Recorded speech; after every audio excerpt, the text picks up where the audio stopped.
Who does I refer to in this story? I was really worried about Tricki this time. I had pulled up my car when I saw him in the street with his mistress, and I was shocked at his appearance. He had become hugely fat, like a bloated sausage with a leg at each corner. His eyes, bloodshot and rheumy, stared straight ahead, and his tongue lolled from his jaws. Mrs. Pumphrey hastened to explain, he was so listless, Mr. Herriot.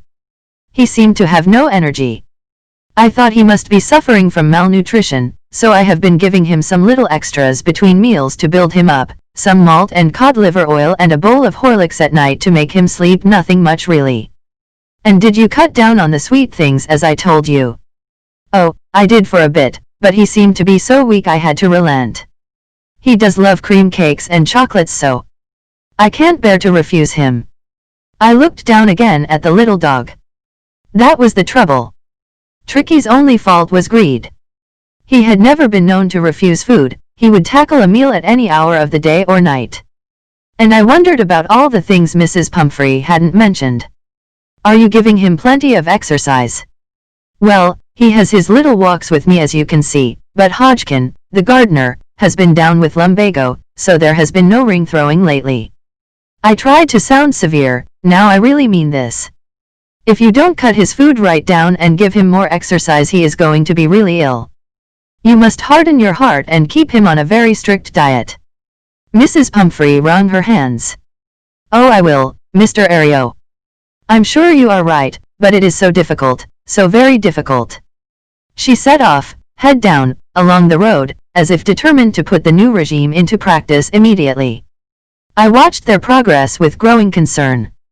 Tricki was tottering along in his little tweed coat. He had a whole wardrobe of these coats for the cold weather and a raincoat for the wet days. He struggled on, drooping in his harness. I thought it wouldn't be long before I heard from Mrs. Pumphrey.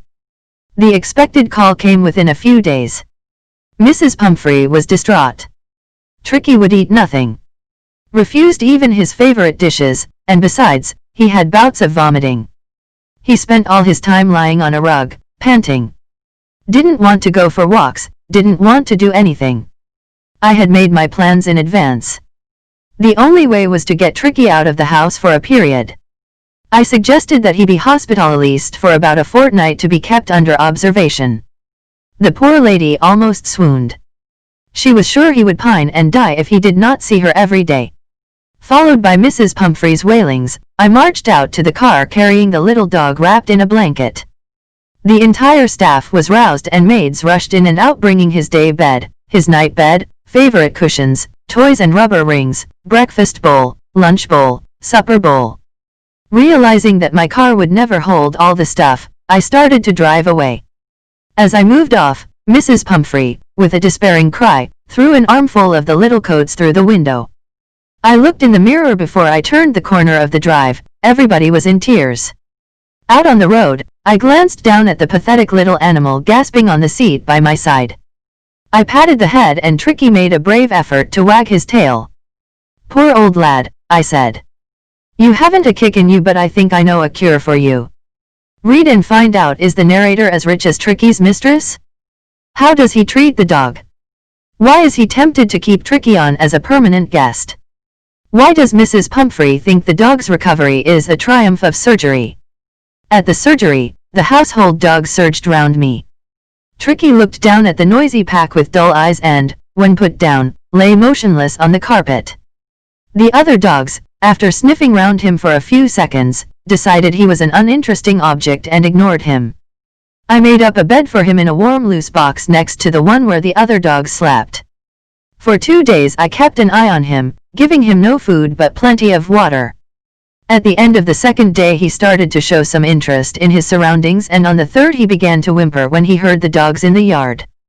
When I opened the door, Tricki trotted out and was immediately engulfed by Joe, the greyhound, and his friends. After rolling him over and thoroughly inspecting him, the dogs moved off down the garden. Tricki followed them, rolling slightly with his surplus fat. Later that day, I was present at feeding time.